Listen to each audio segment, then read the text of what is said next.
Baik, selamat pagi anak-anak. Mari, Pak. Bagaimana kabarnya hari ini? Sehat. Ini harus diamun bagaimana kabarnya pagi ini? Situasi hujan ini. Sehat? Ini ada yang masih di luar lagi tuh? Ya.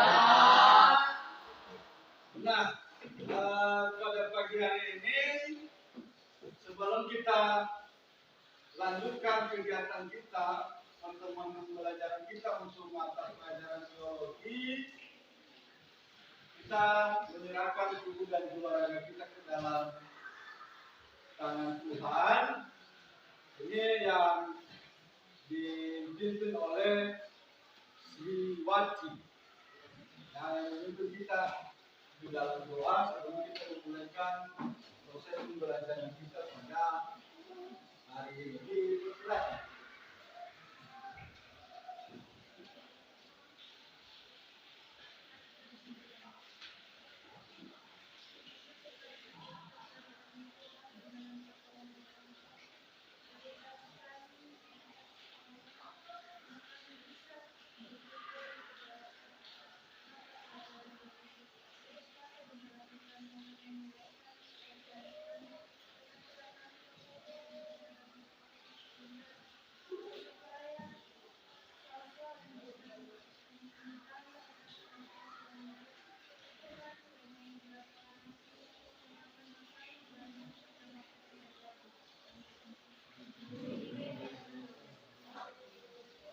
Ya, terima kasih.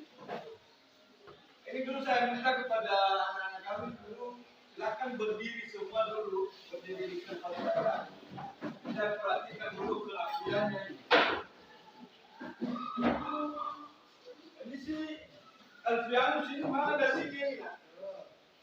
Apa? Tinggal di mana? Di rumah. Di rumah, berarti dasi dipakai di rumah ya? Oh iya. Nah, ini bagusnya ya, kalau bisa diperhatikan kerapiannya ya, untuk besok itu tahu dasinya, biar nyampe juga. Ya, kalau memang ada itu peserta. Ya, jadi kenapa saya cek ini sesuai dengan yang disampaikan di atas tadi, masalah kerapian ini ada sedikit menurun ya, di sekolah kita. Ya, makanya saya cek Anda untuk kerapian. Jadi terima kasih bagi saudara, silakan duduk kembali. Siap di bawah nasinya besok.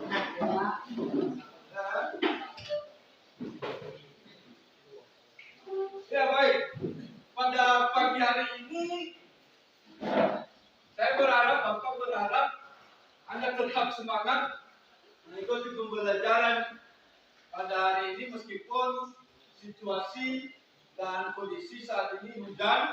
Ya. Ada yang merasa kedinginan di sini?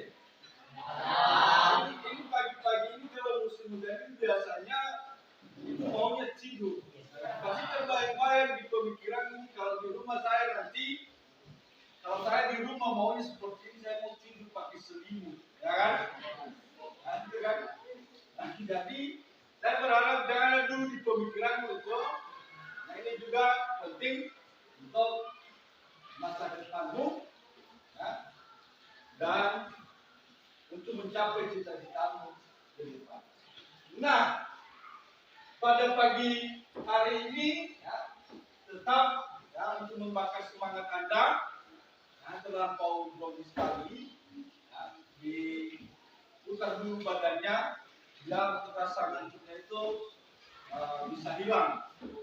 Yakin saya ini kalau situasinya hujan begini pasti ada yang ngantuk. Ya, mudah-mudahan dalam proses pembelajaran nanti tidak ada yang ngantuk, yang menguap pembelajaran itu. Ya, jadi tetap ini untuk membakar semangat kita. Ya, tetap ada slogan kita kali masuk. Ini kalau mampu mengatakan semua, unggul, kedua maju bersama hebat. Wah. Itu ya. Bagaimana pasti sepakat kita itu ya? Nah, ini dasinya lagi ya. Ini diperhatikan itu ya. Jadi kita coba ya. SMA. SMA. Maju bersama, beda semua. Ya, terima kasih. Luar biasa semangatnya meskipun wajar dan saya harap begitu di kegiatan pembelajaran. Nah, baik sebelum kita masuk pada pembelajaran atau pertemuan kita pada hari ini, materi pertemuan kita pada hari ini, ya, Bapak mengabsen dulu, dengarkan namanya dan silakan dijawab dengan berkat dulu. Dari Putri Telembanua, Alfianus Gerak, Esther Telembanua, Deskutega, Samuel Hulu, Tasya Pando, Tega, Mimi Zendat, Joyce Saputra, Tega.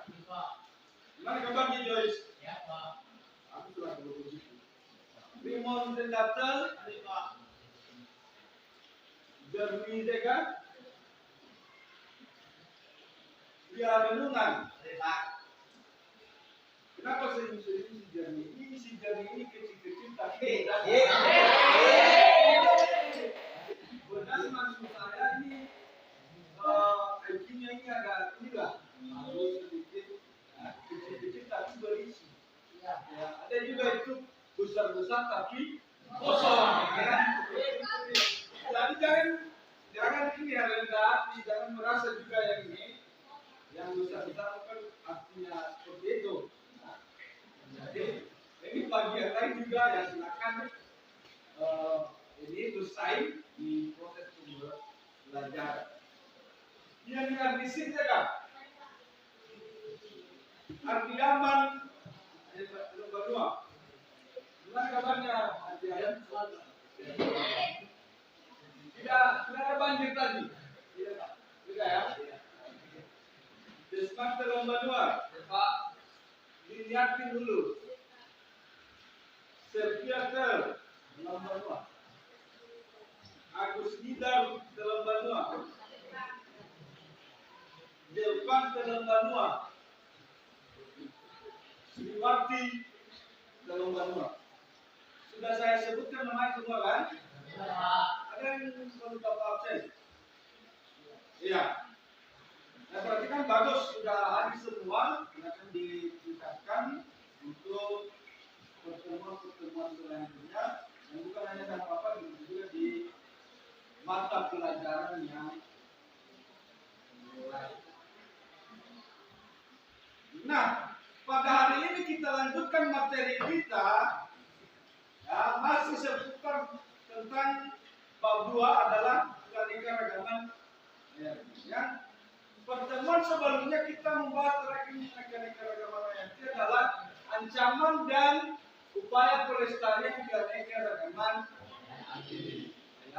Itu yang kita bahas pada pertemuan sebelumnya. Sebelum kita lanjutkan dulu, ya, ini saya mau tahu dulu bagaimana, apakah ada yang masih ingat materi sebelumnya? Ya. Ini saya langsung unjuk saja ini. Ada unjuk ini si Samuel. Silakan berdiri. Ini Bapak mau tanya ini, kemarin kita sudah membahas mengenai upaya pelestarian keanekaragaman hayati. Mengapa itu harus dilestarikan keanekaragaman hayati dan bagaimana caranya upaya pelestarian keanekaragaman hayati itu yang sudah kita bahas kemarin. Silakan.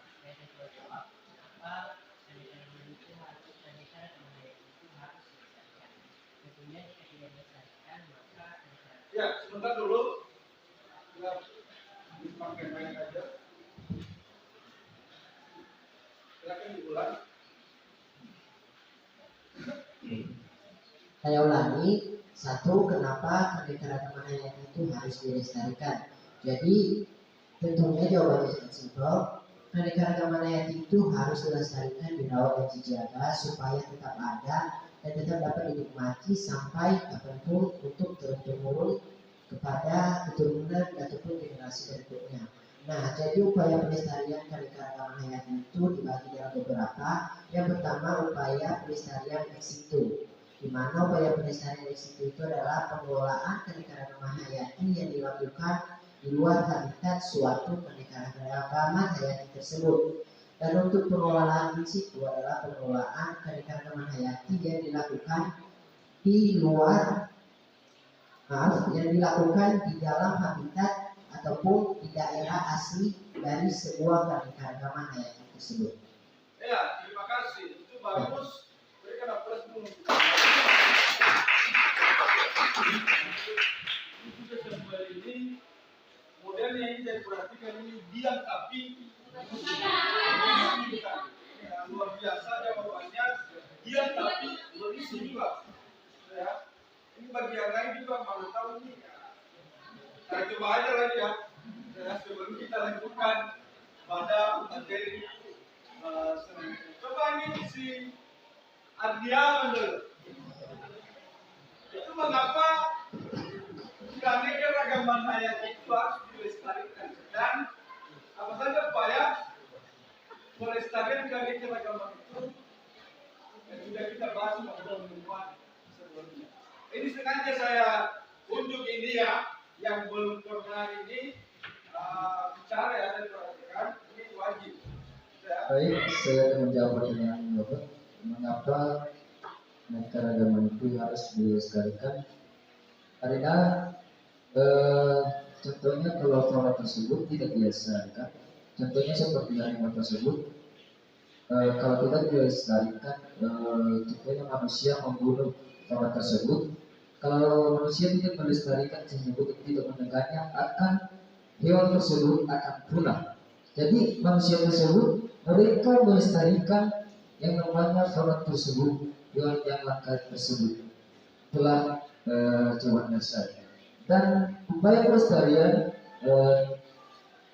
terdiri atas dua, yaitu pelestarian in situ dan pelestarian ex situ. Jadi pelestarian in situ itu adalah proses konservasi flora dan fauna yang dilakukan pada habitat atau ekosistem asalnya. Contohnya suatu margasatwa yaitu kawasan hutan suatu alam yang memiliki, sedangkan ex situ adalah proses konfigurasi flora dan fauna yang dilakukan di luar binatang, yaitu tempat wisata yang berorientasi pada fauna dan dipelihara di lingkungan luar. Ya, baik, terima kasih. Ya, itu bagus jawabannya. Berikan aplaus untuk selanjutnya. Ini saya sudah mohon ini satu orang aja ini. Ya. Kemarin kita sudah membahas mengenai ancaman kepunaan daripada keanekaragaman hayati. Ada beberapa faktor. Kalau Bapak tidak salah, tentang Bapak ada 5 faktornya kemarin mengenai faktor-faktor yang dapat mengancam daripada keanekaragaman hayati. Satu orang saja dulu, jangan bisa. Nah, ini si Esther yang langsung berdiri. Ya, silakan.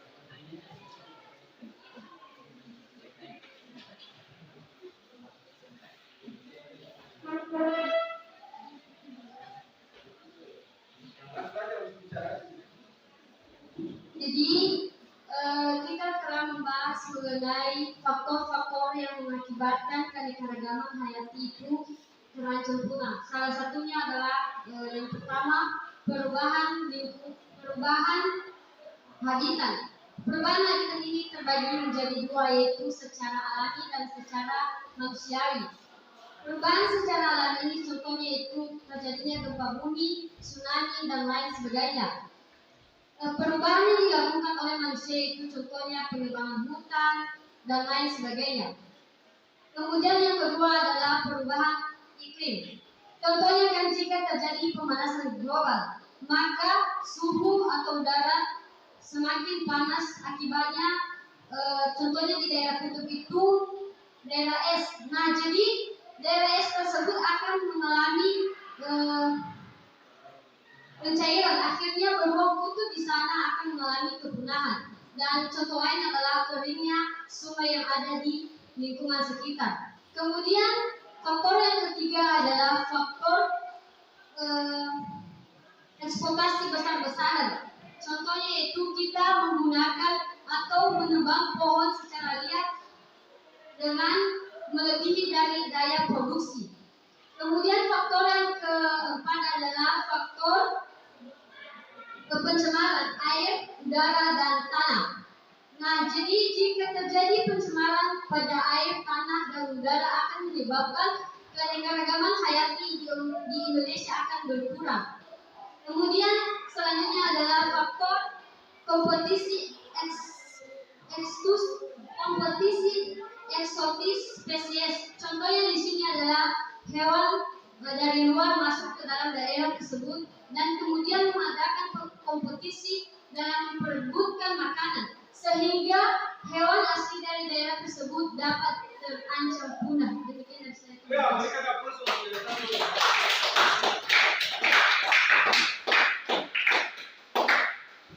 Terima kasih dan berkecil hati yang tunggu sesudah ini saya bertanya. Itu ya, itu bagus pertanyaannya. Ya, berarti benar-benar masih diingat ya materi yang sudah kita pelajari sebelumnya. Nah, pada hari ini kita lanjutkan materi pembelajaran kita untuk yang terakhir ini pada bab 2 yaitu keanekaragaman hayati. Ini materi terakhir setelah kita pelajari kemarin ancaman dan upaya pelestarian keanekaragaman hayati. Kita akan membahas pada hari ini adalah pokok bahasan terakhir untuk materi keanekaragaman hayati adalah mengenai manfaat keanekaragaman hayati. Nah, jadi minggu depan ini ya dipersiapkan diri Anda ya. Seperti selanjutnya nanti kita coba mengadakan ulangan untuk kamu dan menyiapkan satu bab. Jadi silakan dipersiapkan diri Anda. Minggu depan kita coba beberapa menit untuk melaksanakan kegiatan ulangan karena sudah selesai hari ini nanti mengenai bab 2 adalah keanekaragaman. Pada hari ini kita akan belajar mengenai manfaat keanekaragaman hayati. Yang menjadi tujuan pembelajaran yang kita capai pada hari ini terkait materi manfaat keanekaragaman hayati ini ada 3. Nah, pertama itu adalah mengamati melalui gambar manfaat keanekaragaman hayati Indonesia. Kemudian mengumpulkan data melalui pengamatan gambar manfaat keanekaragaman hayati Indonesia. Yang terakhir adalah menjelaskan manfaat dari keanekaragaman hayati tersebut. Jadi ini 3 ya, yang menjadi tujuan pembelajaran yang harus kita capai pada materi mengenai manfaat keanekaragaman hayati. Ya, baik kita lanjutkan. Nah, ini manfaat keanekaragaman hayati. Nah, jadi Bapak menjelaskan ya poin-poin pentingnya mengenai manfaat keanekaragaman hayati nanti. Kemudian yang lebih mendalam nanti kami membahas pada 2 diskusi. Setelah saya menjelaskan nanti ada video yang saya tampilkan. Ya, kemudian amati, ambil intisarinya. Ya, silakan dicatat materi mengenai manfaat keanekaragaman hayati. Nah, Bapak coba jelaskan manfaat keanekaragaman hayati. Ya, itu ada beberapa bidang. Ya, manfaatnya yang pertama adalah keanekaragaman hayati sebagai sumber pangan. Berbicara masalah pangan ini adalah makanan pokok yang menjadi kebutuhan pokok pada setiap individu atau setiap manusia. Makanan pokok sebagian besar penduduk Indonesia adalah contohnya ini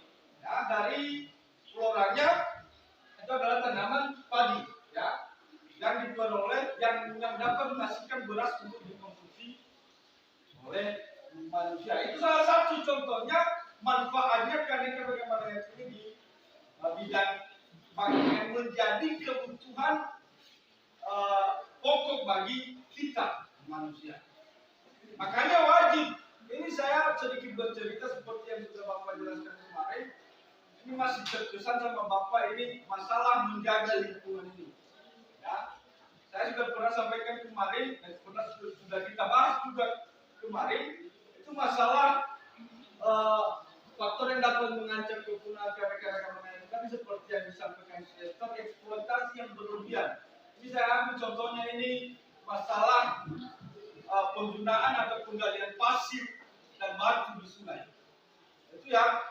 Itu ada di lingkungan kami.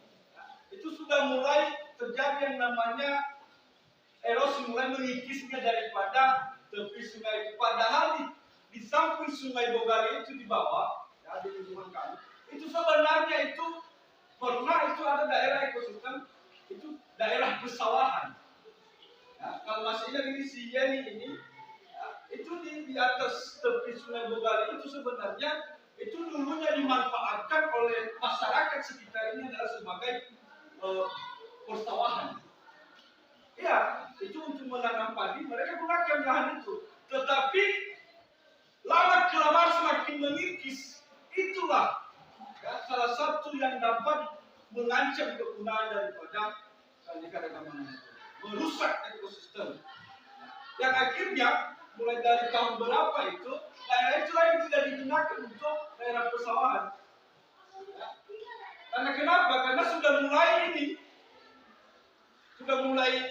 menyempit, ya, sudah mulai terbuka lebar sungainya akibat penggalian pasir dan batu yang berlebihan tadi. Jadi kan coba dipikirkan juga harga beras saat ini, ya, itu berkisar 22.000 ya.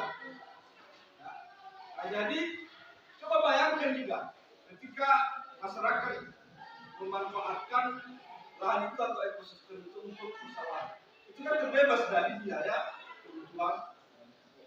Dan itulah salah satu manfaat daripada keanekaragaman hayati tersebut. Nah, jadi bagi yang lain kita tolong kita sama-sama berperan seperti yang kami sampaikan kemarin. Solusinya adalah paling tidak menyadarkan keluarga, ya, betapa pentingnya daripada alam harus dilestarikan dan itu salah satu contoh terdekat yang bisa Bapak ambil. Juga yakin saya di daerah-daerah Ululantas sana pasti seperti itu juga model. Ya, karena rata-rata kita mata pencahariannya di sini adalah selain menyadap karet, itu kan bekerja untuk menggali pasir, ya, mengumpulkan batu untuk dijual. Nah, jadi itu salah satu contohnya. Ya. Nah, jadi itu manfaat keanekaragaman hayati di bidang pangan atau sebagai sumber pangan. Kedua, keanekaragaman hayati sebagai sumber obat-obatan. Nah, ini tentu sudah paham anak-anak kami dan yakin saya ini bisa dipahami, ya, karena nanti pada ruang diskusi ini mengenai kita membahas mengenai tanaman-tanaman yang bisa dijadikan obat-obatan untuk kehidupan manusia. Yang jelasnya dulu katanya di situ Indonesia memiliki sekitar 30.000 spesies tumbuhan, 940 spesies diantaranya merupakan tanaman obat dan sekitar 250 spesies tanaman obat tersebut digunakan dalam industri obat dan herbal. Yang intinya di sini janganlah kita rusak, ya, flora tersebut karena bermanfaat sebagai sumber obat-obatan bagi kehidupan. Kemudian apalagi manfaat daripada keanekaragaman hayati?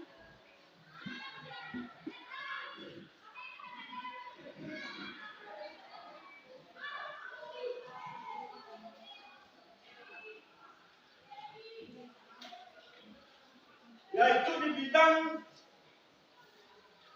sumber kosmetik. Nah, ini. Maka juga keanekaragaman hayati ini di bidang kosmetik ini, nah, kalau biasanya bidang kosmetik ini sebagai bahan-bahan atau alat-alat untuk mempercantik diri, memperindah diri. Nah, ini bagi cewek-cewek nih. Ya. Jadi yang kamu gunakan sebenarnya untuk mempercantik diri sebagai bahan-bahan kosmetik itu bisa diambil. Ya. Sumbernya bahannya itu dari tanaman atau tumbuhan dan dari jenis keanekaragaman. Kemudian manfaat keanekaragaman hayati di bidang sandang. Jadi kalau bicara masalah sebagai sumber sandang ini merupakan termasuk kebutuhan juga manusia seperti pakaian. Itu juga bisa terbuat dari keanekaragaman hayati baik dia flora maupun fauna. Salah satu saya ambil contoh di sini itu kan biasanya kulit sapi, kulit domba itu kan bisa digunakan untuk pembuatan pakaian seperti jaket. Nah, jadi itu manfaat keanekaragaman hayati di bidang sandang. Jadi masih banyak contoh-contoh yang lain lagi. Kemudian keberikut manfaat keanekaragaman hayati adalah bisa digunakan sebagai papan. Ya. Ini juga untuk mendirikan rumah, bangunan, pohon-pohon yang besar bisa dijadikan sebagai penunjang membangun daripada rumah. Jadi itu salah satu ya bentuk-bentuk daripada manfaat keanekaragaman. Kemudian keanekaragaman hayati juga di bidang atau di segi kebudayaan dan keragaman. Itu memiliki juga manfaat di situ. Apa contoh saya ambil di sini? Berbicara masalah nilai budaya ini, apa contohnya keanekaragaman hayati yang bisa bermanfaat untuk budaya? Contohnya kita Nias. Ya. Ada kita Nias, ada budaya kita Nias. Ketika ada tamu, itu biasanya kita mempersuguhkan sekapuk sirih. Ya kan? Nah, jadi itu kan sirih itu dari jenis flora. Itu salah satu contohnya dinilai budaya. Kemudian di keagamaan banyak daerah-daerah itu yang melaksanakan upacara-upacara tertentu dengan menggunakan fauna atau menggunakan sembelih. Itu biasanya di daerah Bali juga ada upacara-upacara adat.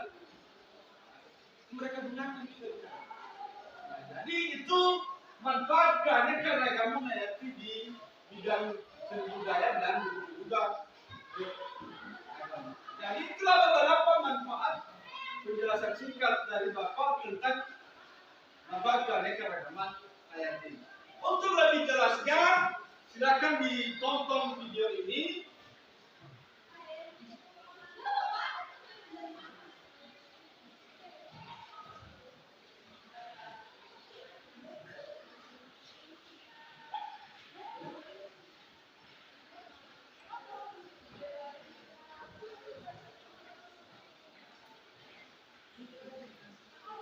Jadi dulu agak sedikit saya mencoba ini.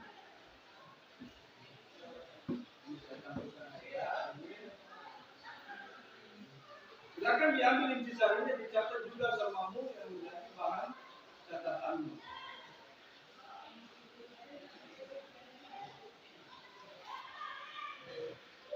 Sebentar dulu ya.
ini akan bahas mengenai manfaat keanekaragaman hayati. Oke, selamat dan jumpa lagi di pembelajaran biologi. Kali ini kita akan bahas mengenai manfaat keanekaragaman hayati. Oke, simak dan cermati video berikut ini. Manfaat keanekaragaman hayati. Kita sebagai manusia yang merupakan makhluk paling cerdas di dunia harus bisa memanfaatkan keanekaragaman hayati. Ini disebabkan karena keanekaragaman hayati menjadi bagian penting dalam rantai kehidupan manusia, yaitu sebagai sistem pendukung kehidupan. Nah, manfaat dari keanekaragaman hayati yang pertama yaitu sebagai sumber pangan. Jadi kita tahu penduduk Indonesia itu sebagian besar makanannya atau makanan pokoknya itu berupa beras yang bisa diperoleh dari padi. Namun ada beberapa daerah yang makanan pokoknya berupa jagung, singkong, jagung jalar dan sebagainya. Dari samping penghasil makanan pokok, wilayah Indonesia juga bisa menghasilkan jenis tanaman penghasil buah dan sayur. Contohnya buah rambutan, durian, manggis dan sebagainya. Sedangkan hasil dari tanaman sayur itu ada sawi, ada kacang panjang, ada buncis, bayam dan masih banyak lagi yang lainnya. Kemudian di samping itu juga ada rempah-rempah yang bisa dihasilkan. Itu ada bawang putih, ada jahe, ada lengkuas, temulawak, kunyit dan masih banyak lagi yang lainnya. Di samping itu sumber makanan juga berasal dari aneka ragam hewan darat, air tawar dan juga air laut. Contohnya dari hewan darat kambing, kelinci, burung. Kemudian yang air tawar misalnya ada ikan bandeng, ikan lele. Kemudian yang di laut itu ada ikan, kerang, udang dan sebagainya. Nah, yang kedua yaitu keanekaragaman sebagai sumber obat. Jadi bisa diperhatikan pada gambar sini. Ini merupakan gambar ada seledri, ada lidah buaya, kemudian ada sirip, ada kunyit, yang semuanya merupakan keanekaragaman hayati sebagai sumber obat-obatan. Kita ambil contoh dari kunyit misalnya, kunyit ini banyak mengandung antioksidan, di mana bisa digunakan sebagai penutup luka. Jadi ketika luka kita berikan bubuk kunyit, nah luka itu bisa akan lebih cepat kering atau lebih cepat menutup, karena kandungan dari kunyit ini juga mengandung inflamasi yang bisa mengurangi peradangan. Yaitu keanekaragaman hayati sebagai sumber obat-obatan. Yang berikutnya yaitu keanekaragaman hayati sebagai sumber kosmetik. Jadi bisa diperhatikan pada gambar ada beberapa tanaman yang bisa dijadikan sumber kosmetik. Jadi kita ambil contoh ada bunga mawar, ada melati, ada cendana, kenanga, dan kemuning. Semua itu bisa dimanfaatkan untuk wewangian atau parfum. Kemudian ulur misalnya bisa kita ambil dari bengkuang, alpukat, beras juga bisa digunakan sebagai ulur. Kemudian ada minyak kelapa dan lidah buaya. Ini sebagai pelumas dan penghitam rambut. Nah, yang berikutnya yaitu sebagai sumber sandang. Yang bisa diperhatikan pada gambar merupakan gambar ulat sutra, di mana ulat sutra ini bisa digunakan untuk membuat kain sutra. Nah, kain sutra ini memiliki nilai ekonomi yang sangat tinggi. Kemudian bisa juga didapatkan dari beberapa kulit hewan, misalnya ada sapi, kambing yang bisa digunakan untuk membuat jaket. Nah, di samping itu ada burung-burung yang dapat digunakan untuk membuat aksesori pakaian.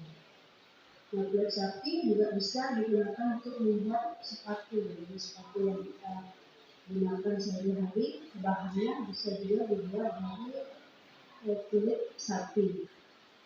Bahkan pada tas juga itu bisa juga digunakan dihasilkan dari kulit ular misalnya, bisa dijadikan tas yang kita pakai sehari-hari.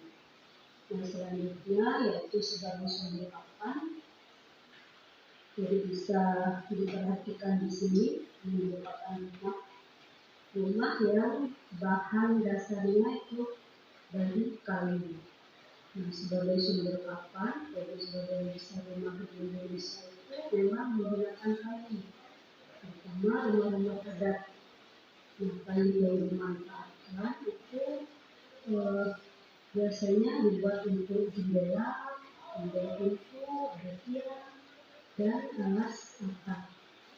Nah, beberapa tumbuhan yang dimanfaatkan kayu pada pohon jati, kemudian ada pohon kelapa, ada nangka, kemudian ranting, kuring, dan masih banyak lagi yang lainnya. Selanjutnya yaitu sebagai aspek budaya dan keagamaan.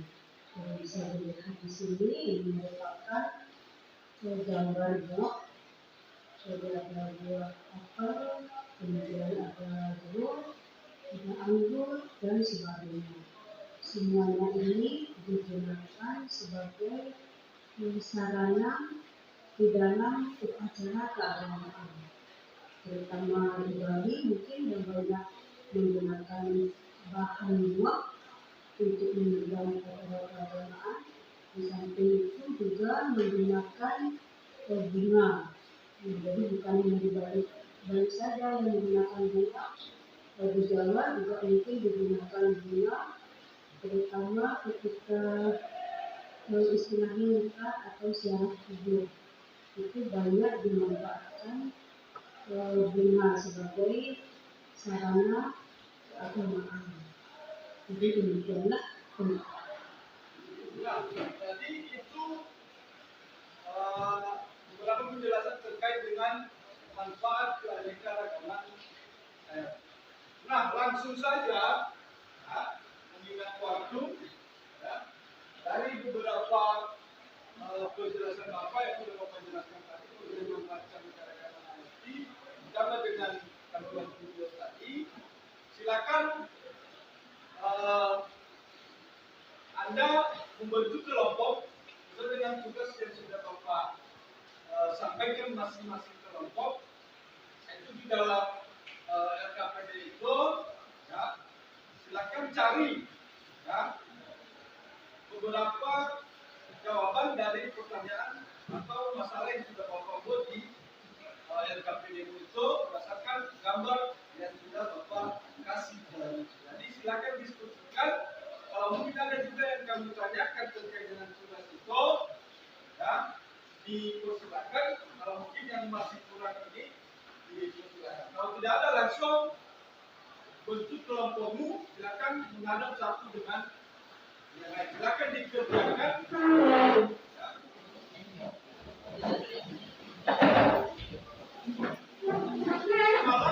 Malam Anda sudah mengerjakan ya? Ada ya? Berarti ada sebagian kelompok lagi yang masih belum mengerjakan. Oke, silakan ya, diamati, dicari referensinya, ya, baik di buku paket maupun di internet. Silakan digunakan lapornya untuk mencari, memecahkan beberapa masalah atau pertanyaan yang ada di dalam LKPD tersebut. Bukan dulu referensi buku, baru diskusikan apa yang menjadi solusi jawaban atas beberapa kejadian di FKPD tersebut. Ini bagaimana Abdiaman? Sehat?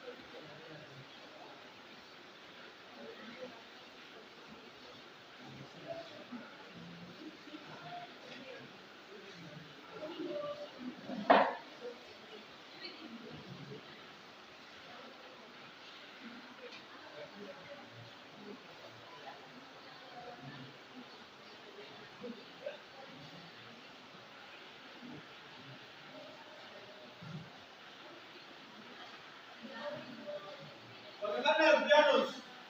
Sehat? Masih sehat kan? Hah? Sehat? Masih sehat?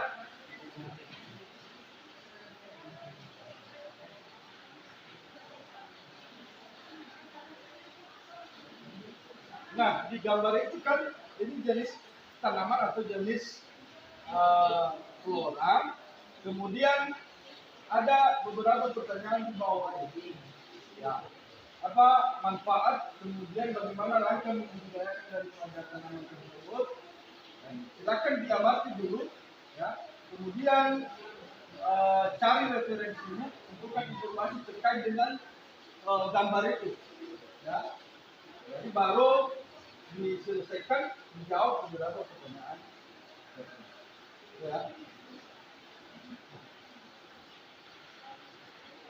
Bagaimana? Ini apa yang mesti begini?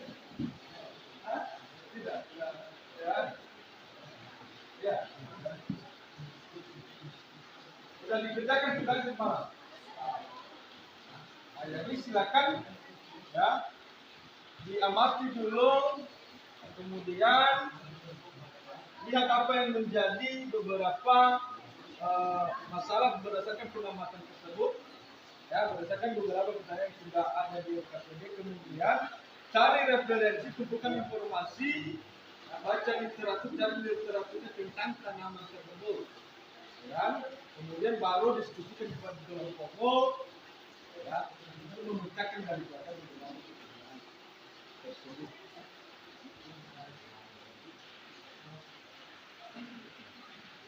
Bagaimana?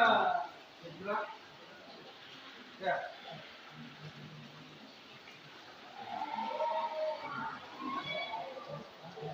Siang ini dari tadi senyum-senyum. Kenapa nih? Senyum-senyum kayaknya ada.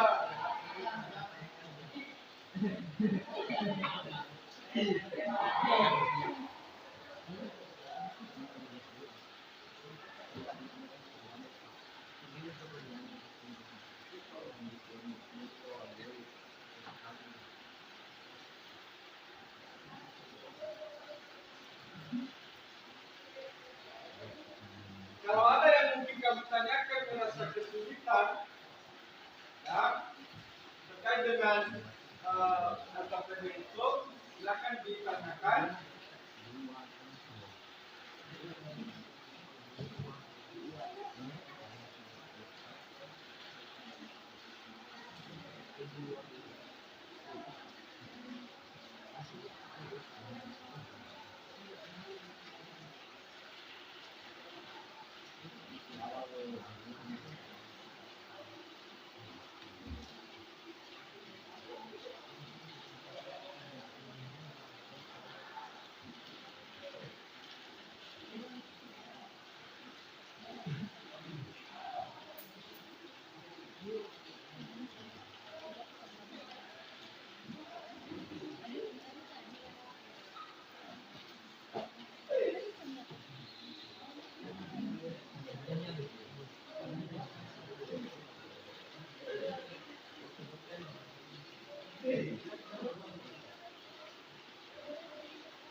Apa-apa yang kalian sangat sore Kan alasan mengapa sama aku tahu penelitian ini dan adanya alat kejadian maksudnya lagi cari dikumpulkan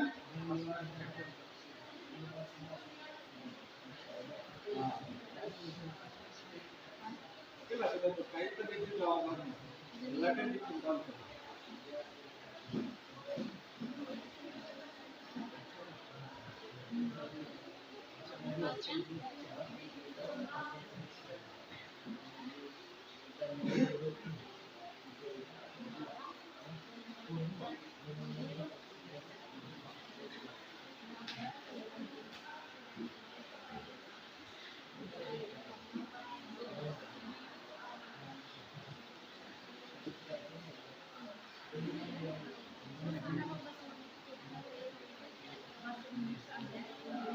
Tetap semangat ya meskipun hujan. Ya, orang ini anak-anak kami yang dari Obolatar kemudian pikir masalah balik kalau pulang nanti. Kerjakan dulu tugasnya, diskusikan dulu tugasnya kan terlalu ambil khusus masalah banjir nanti kalau pulang sekolah. Karena ini dari tadi pagi jelas sedikit dan saya khawatir juga dari kalau banjir misalnya. Jangan pikirkan dulu itu, silakan dikerjakan dulu tugasnya.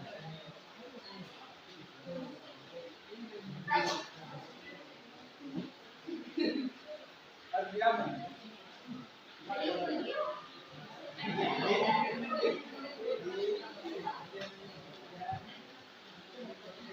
Bagaimana produktivitas amat?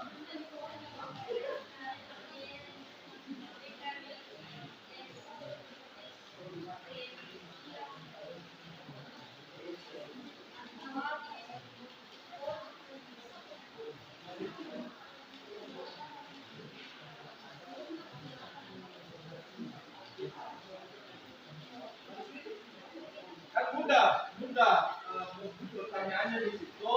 Dan yakin saya ini pasti ada yang sudah mengerjakan semalam sebagian tadi.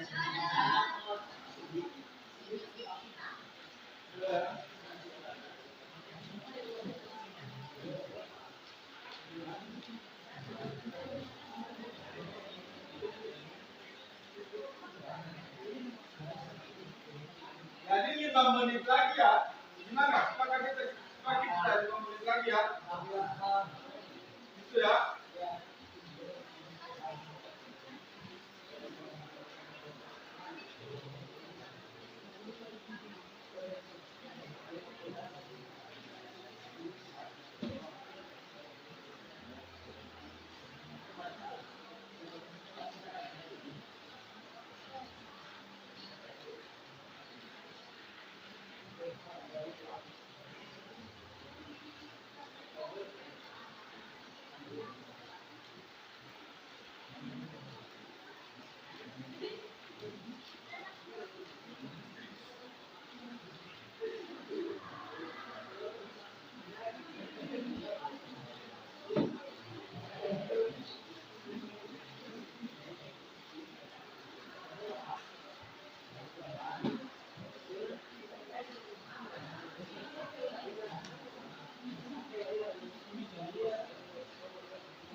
sudah jadi kalau sudah itu atau memang sudah ada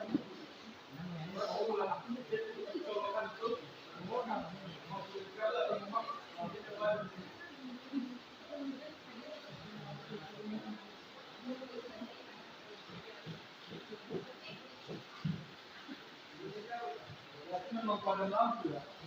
Nah, itu udah biasa kita jadi kalau musim hujan begini ya. Seperti itu lah maksudnya di sini.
Dua menit lagi ya.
Bagaimana?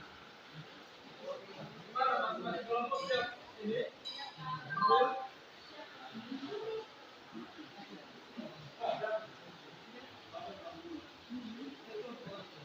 Tidak apa-apa, mainnya juga masih jalan.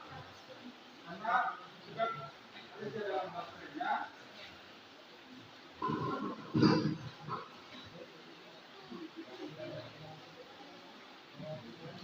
Nanti kalau habis baterai videonya ya, bagaimana ada juga lampunya, kita manfaatkan saja.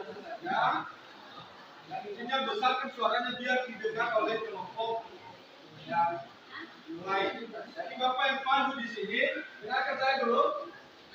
Bapak yang pandu untuk kegiatan selanjutnya dalam presentasi masing-masing kelompok dengan jelas padat. Ya. Intinya dengarkan kelompok yang lain. Kalau ada juga yang masih kamu lakukan dengan presentasi mereka, bisa kamu tanyakan. Jadi apa yang pandu penampilan kelompok. Kita mulaikan untuk kelompok ya, kelompok 4. Disilakan. Dimulaikan dari kelompok terakhir.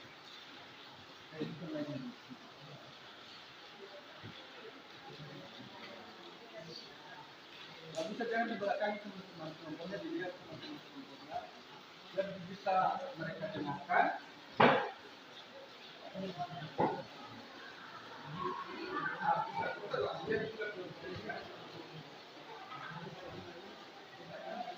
Baik, di sini kami akan mempresentasikan hasil kelompok kami sesuai dengan apa yang telah diberikan oleh Bapak bahwa kami akan membahas tentang daun sirih.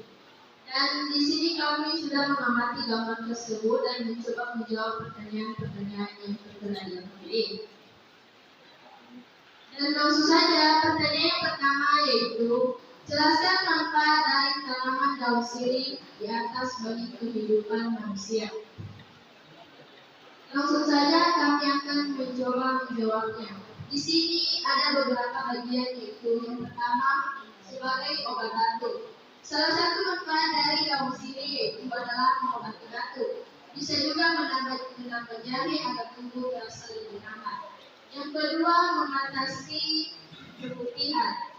Sifat antibakteri dalam daun sirih yang disebabkan dalam kandungan minyak arsenic, salah satunya dapat menggunakan untuk mencuci daerah wangian. Yang ketiga menghentikan pendarahan, misalnya menghentikan pendarahan seperti mimisan atau luka luar. Dan yang selanjutnya menjaga kesehatan untuk gigi dan mulut. Itu contohnya terjadi pada gigi yang berlubang. Dan pertanyaan yang kedua yaitu uraikanlah langkah-langkah tanaman di atas bisa dijadikan obat bagi kehidupan manusia. Langsung saja kami menjawab. Cara mengolah daun sirih yang pertama itu ditumbuk. Nah, setelah ditumbuk nantinya akan membentuk pasta dan sedikit cairan dan dapat dioleskan pada bagian yang luka. Selanjutnya direbus. Karena air rebusan dalam sirih dapat meredakan batuk dan mengatasi gangguan pernapasan. Dan selanjutnya direndam. Air rendaman daun sirih dapat mengobati radang usus. Dan jawaban atau pertanyaan selanjutnya dilanjutkan oleh teman kami.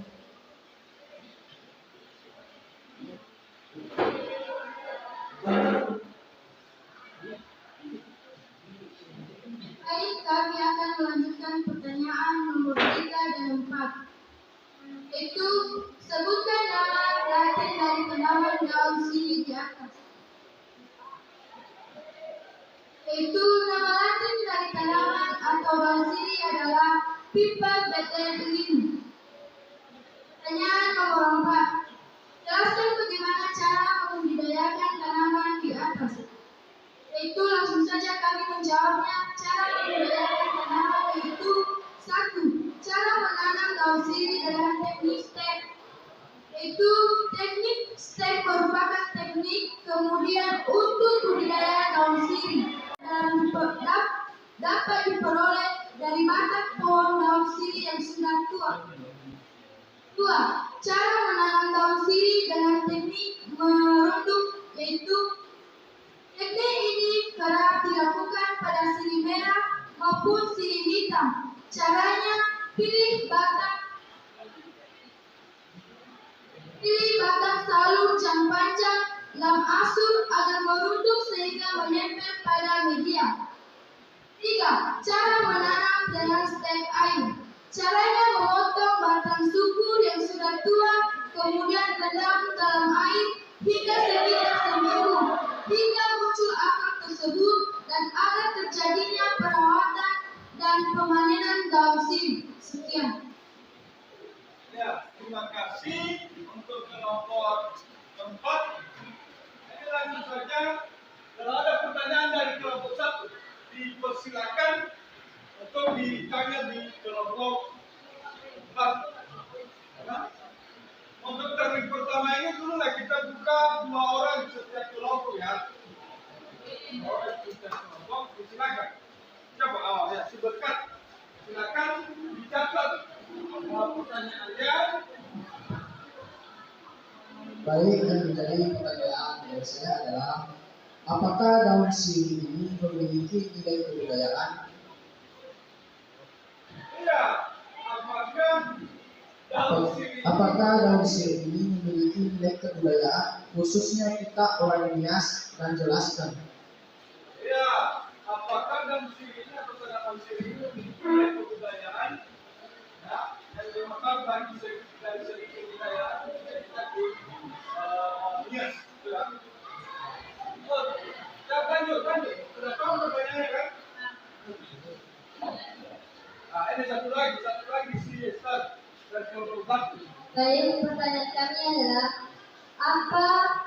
Apakah daun sirih ini termasuk tanaman yang bersifat diuretik?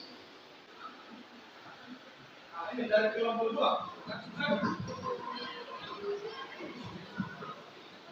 Mereka akan bertanya kepada kelompok 4, yaitu bagaimana ciri-ciri daun sirih ketika sudah siap untuk dipanen.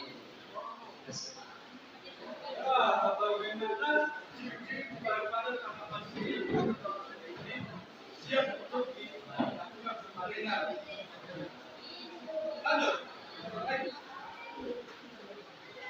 Baik, yang menjadi pertanyaan saya itu, apakah ada efek samping pada daun sirih apabila sering diminum? Kalau bagaimana berikan contohnya? Ya, apakah ada efek samping daripada daun sirih ini ketika dikonsumsi secara berlebihan? Ini terakhir kelompok 4. Dan kelompok 3. Silakan.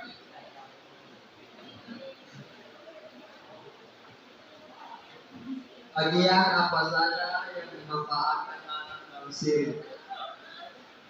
Bagian apa saja yang dimanfaatkan dalam daun sirih?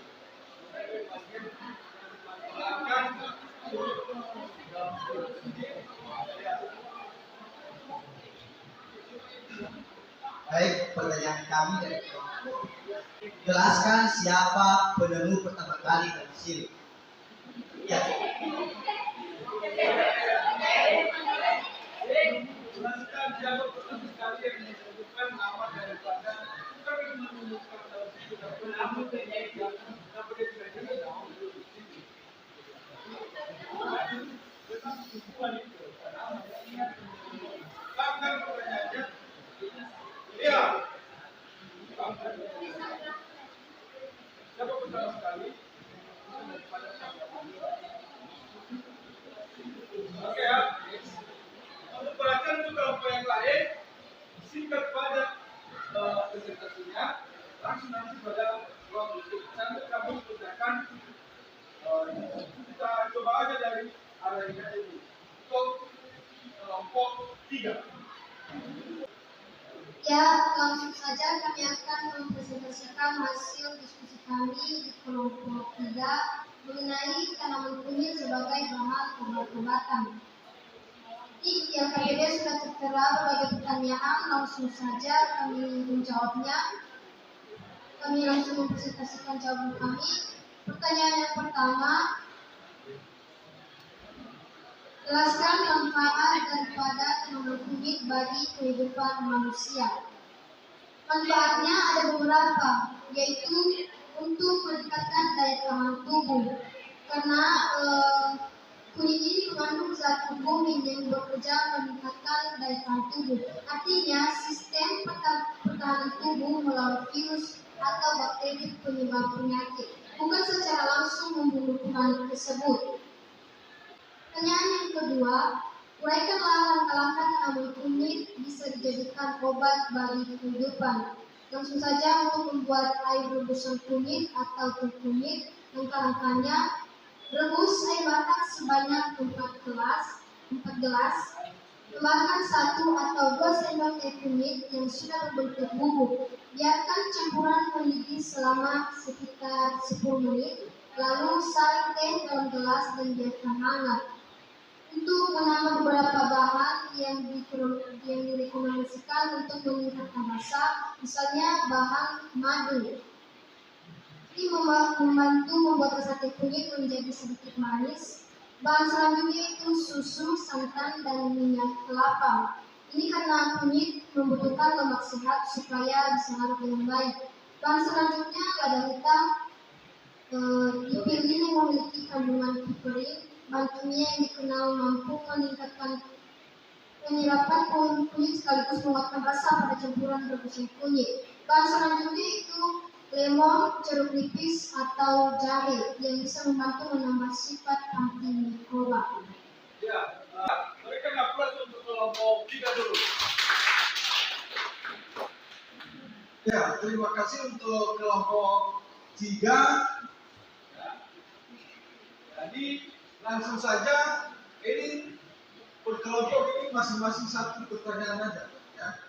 Masing-masing kelompok, baik kelompok 1, 2, dan 4. Dipersilakan dari kelompok 1.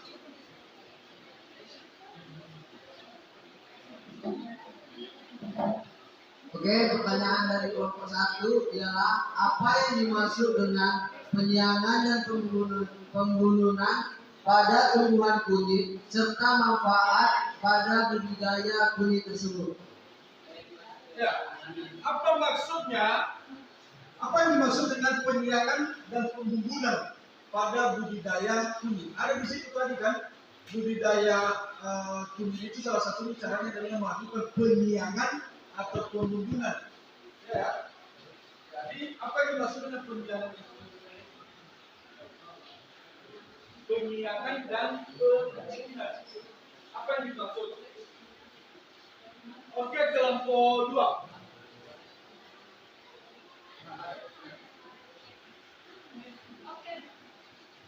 Oke, baik, pertanyaan kami dari kelompok 3. Pertanyaannya, zat apa sajakah yang terdapat di dalam kunyit dan apa saja efek sampingnya apabila sering dikonsumsi? Apa zat yang terkandung di dalam kunyit dan apa efek samping jika mengonsumsi berlebihan konsumsinya?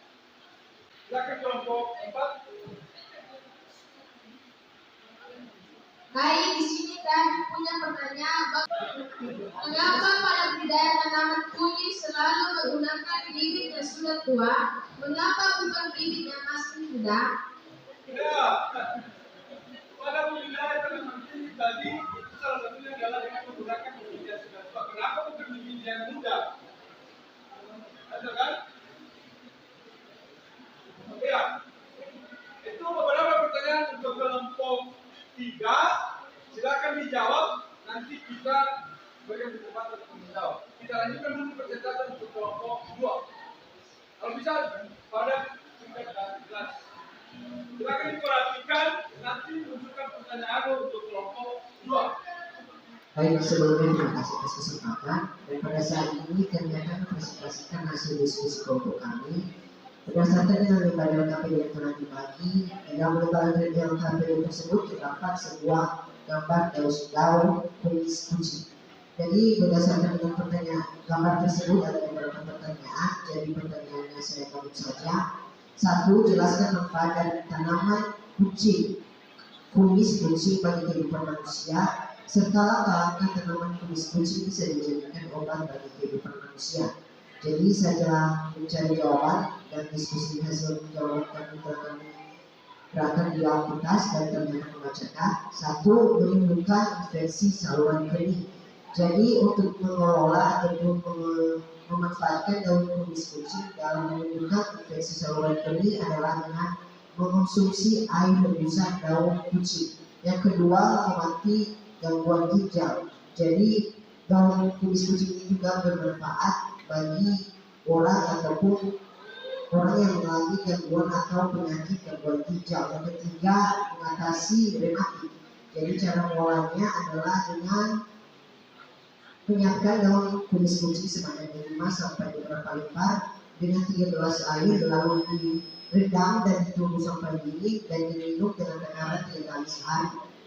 Selanjutnya untuk pertanyaan 3 4, langsung aja kita kasih pertanyaan ya.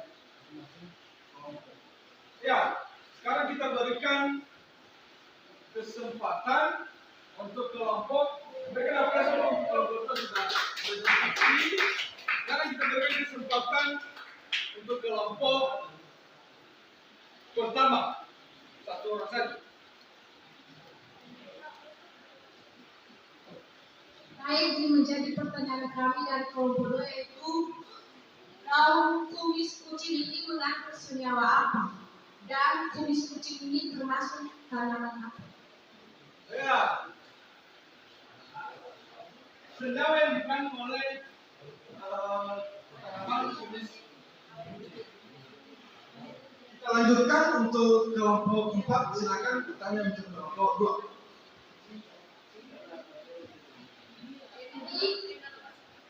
Pertanyaan kami untuk kelompok 2 yaitu apa efek samping dari tanaman kumis kucing?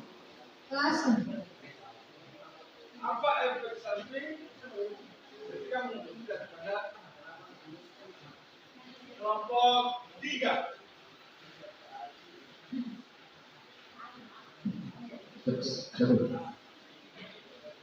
Baik, saya akan bertanya kepada kelompok 2. Jadi pertanyaan saya di sini adalah selain dari obat-obatan, apakah kumis kucing memiliki nilai ekonomis?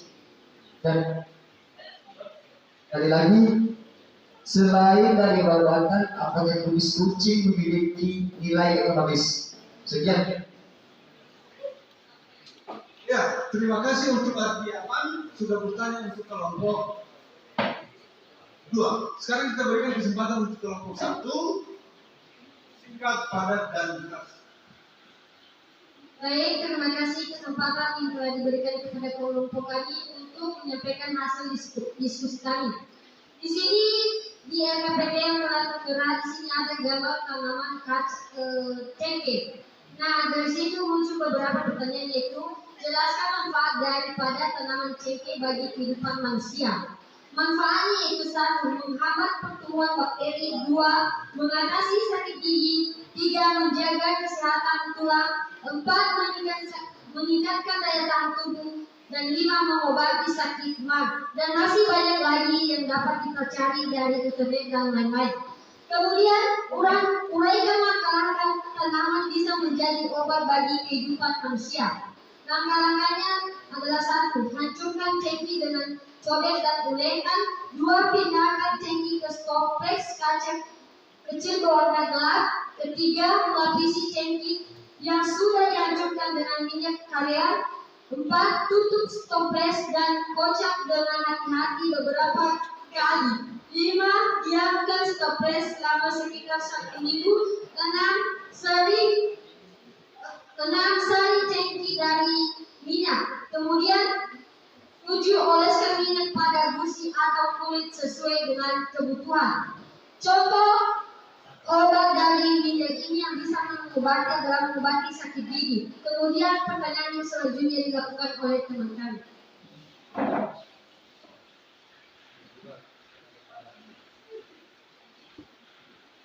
Baik, kami akan melanjutkan pertanyaan 3 dan 4 yaitu mengenai sebutkan nama latin dari tanaman cengkeh. Nama latin dari tanaman cengkeh adalah Cynium aromaticum. Cengkeh adalah tanaman asli dari Indonesia. Demikian, terima kasih. Ya, baik. Terima kasih untuk kelompok pertama. Berikan aplaus untuk kelompok pertama. Dan langsung saja masing-masing kelompok memberikan pertanyaan untuk kelompok 1. Silakan di kelompok 3. Langsung aja.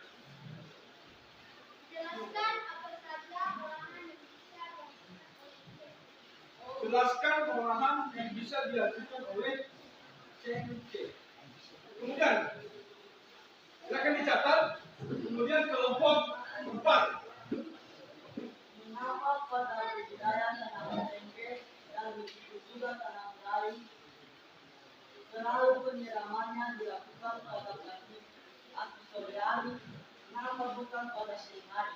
Ya, pertanyaan yang bagus. Itu rata-rata setiap tanaman yang mau dibudidayakan bukan hanya cengkeh ini, penyiraman dilakukan pada pagi dan sore hari. Pertanyaan dari teman tadi Singendra, kenapa bukan pada siang hari dilakukan penyiraman itu pada budidaya tanaman? Paham kan? Kelompok 2. Sebagai pertanyaan kami, selain dijadikan sebagai obat-obatan, apakah tanaman cengkeh ini memiliki manfaat? Ya, apa manfaat lain daripada tanaman cengkeh selain daripada obat-obatan? Nah, jadi itu saja sudah lega semua kan pertanyaannya. Kita berikan kesempatan sekarang masing-masing kelompok menjawab satu dulu pertanyaan setiap kelompok. Dimulai dari kelompok mana? Kelompok 4. Silakan. Satu aja dulu dijawab pertanyaan. Sebutkan siapa yang bertanya tadi, kelompok mana, dan jawab langsung pertanyaannya. Satu aja dulu. Ya, dengarkan ya. Lihat orangnya siapa yang bertanya tadi.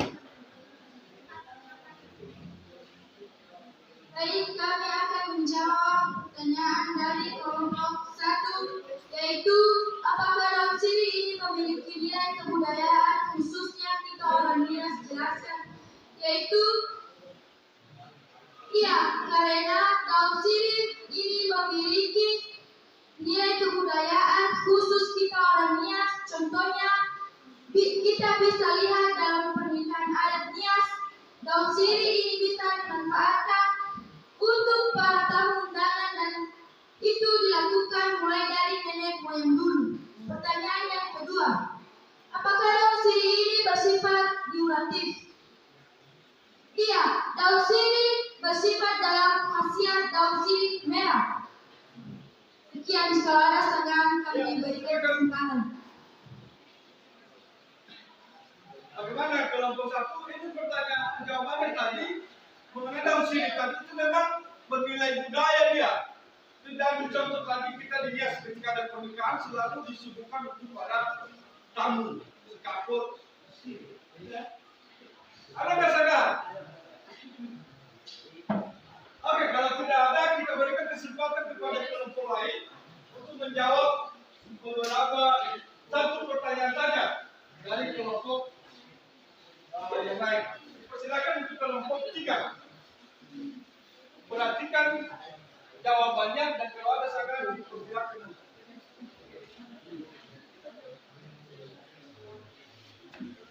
Baik, kami akan menjawab pertanyaan dari kelompok 1. Yaitu pertanyaannya, apa yang dimaksud dengan penyiangan dan pengubunan? Penyiangan adalah istilah umum di Indonesia dalam kegiatan pertanian, yaitu kegiatan mencabut gulma yang berada di antara sela-sela mengemburkan tanah. Pengubunan adalah penimbunan tanah di pangkul rumput tanaman. Ya, sekian jawaban dari kami. Bagaimana yang bertanya? Ada sanggahan kami berikan. Ini pas-pas saja di bulan Agustus ini. Nah, jadi perlu saya jelaskan ini penyiangan itu pada budidaya adalah pembersihan gulma atau pemburukan di sekitar tanaman yang kita budidayakan. Kemudian pemumunan itu adalah pengumpulan daripada gulma tadi ya, atau tanah dicampur dikelilingi daripada tanaman yang kita budidayakan supaya berdiri tegak daripada tanaman seperti itu dimaksud dengan pemumunan. Oke, kelompok 2.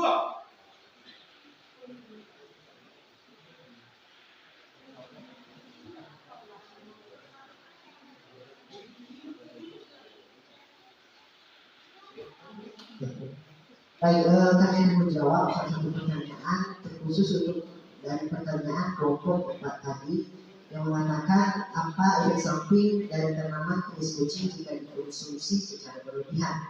Jadi jika kita mengonsumsi tanaman kumis kucing tidak sesuai dengan dosis yang dianjurkan, maka kita dapat menderita retensi cairan edema yang berisiko terhadap penyakit jantung atau ginjal dan memiliki tekanan darah rendah. Sekian, ada sanggahan? Ada. Ada. Silakan. Baik, dari sanggahan kami dari kelompok 2 itu berapakah dosis minimal orang dapat mengonsumsi tumis kucing tersebut sehingga dapat mengalami efek samping? Ya. Sehingga tidak dapat mengalami efek samping. Jadi baru saya jelaskan dulu, kumis kucing ini sering kalau di Nias ini bahasa kerennya kita di Nias itu adalah sobat kimau. Ya, pernah dengar kan? Dengar? Nah, itu yang disebut dengan kumis kucing. Silakan. Baik, terima kasih untuk sanggahannya. Untuk pertanyaan tadi, bagaimana dosis yang tepat untuk kumis kucing? Nah, sesuai dengan yang sudah saya jelaskan tadi pada saat presentasi, kumis kucing itu jika ingin dikonsumsi ataupun dibuat cara mengolahnya dengan obat, maka dosis yang dianjurkan adalah meminum 3 kali sehari sebanyak setengah gelas setiap minum. Sekian, ada lagi? Ya, Terima kasih untuk kelompok 2. Berikan aplaus untuk kelompok 2 dulu. Nah, mengingat karena tidak ada lagi pertanyaan, ya, tidak ada lagi sanggahan, kita akhir pembelajaran kita pada hari ini. Namun sebelum itu kita menarik kesimpulan dari beberapa materi pokok pembahasan yang sudah kita bahas pada hari ini. Ini saya mau tanya ini ya, masing-masing individu ini ya, terhadap materi yang kita bahas pada hari ini. Ya. Ini saya mulaikan ini ya. Sylvia, itu manfaat keanekaragaman hayati sebagai sumber papan maksudnya apa? Seperti apa contohnya tadi yang bisa digunakan keanekaragaman hayati untuk manfaatnya sumber papan ini?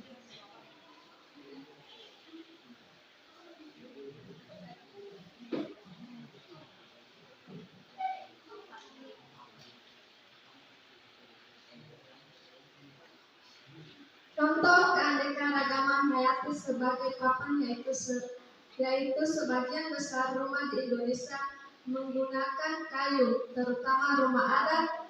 Kayu dimanfaatkan untuk membuat jendela, pintu, tiang, dan alas atap. Beberapa tumbuhan yang dimanfaatkan dimanfaatkan kayunya antara lain jati atau tentonan grandis.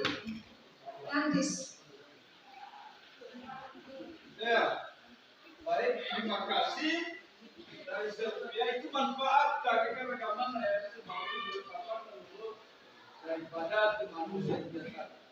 Ini satu lagi ini dari Putri. Ya. Tapi katakan keanekaragaman hayati itu sebagai sumber pangan. Karena sebagian besar penduduk Indonesia ini mengonsumsi beras yang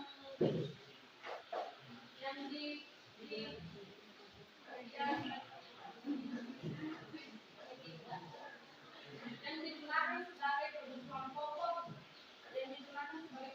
pokok namun dari beberapa daerah terdapat berbagai makanan pokok yaitu seperti jagung, singkong, ubi jalar, talas, dan sebagainya. Ya, dimantapkan lagi untuk ke depannya ya. Ingat apa yang sudah dijelaskan tadi. Ini satu lagi, saya mau bertanya untuk kelompok 2 Samuel dulu. Apa maksudnya ini keanekaragaman hayati bermanfaat untuk kebudayaan dan keagamaan? Bisa nggak diambil contohnya dijelaskan?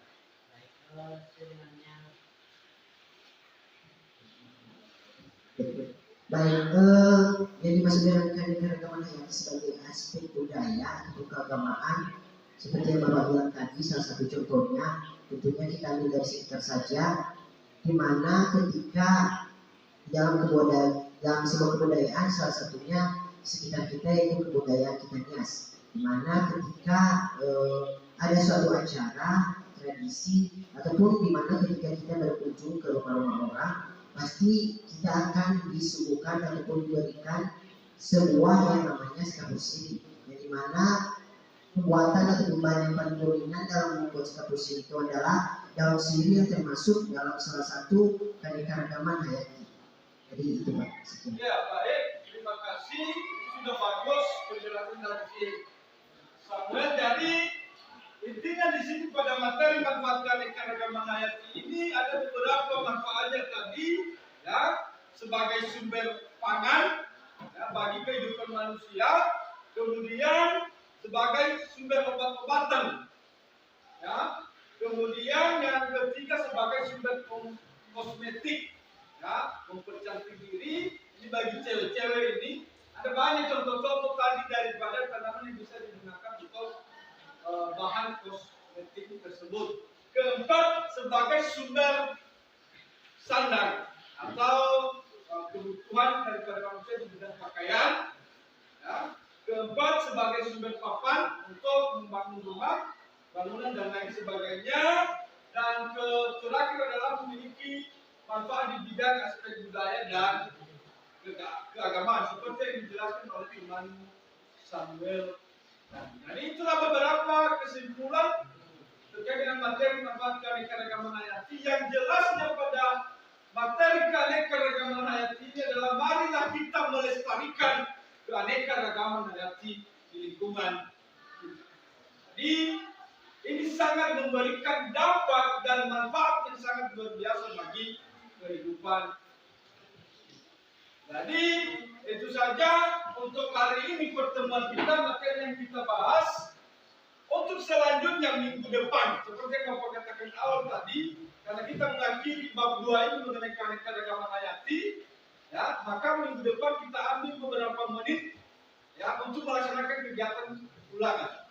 Kemudian selanjutnya kita masuk materi baru atau bab baru mengenai klasifikasi daripada makhluk. Jadi itu dipersiapkan dirinya untuk materi selanjutnya dan dipersiapkan dirinya juga untuk menghadapi ulangan minggu depan. Jadi sekian saja untuk hari ini dan sebelum kita akhiri, ya, mari kita menyerahkan tubuh dan jiwa raga kita ke dalam tangan Tuhan. Ini kami persilakan anak kami Esther Keromano untuk memimpin kita ke dalam doa. Sebelum kita mengakhiri pembelajaran kita pada hari ini.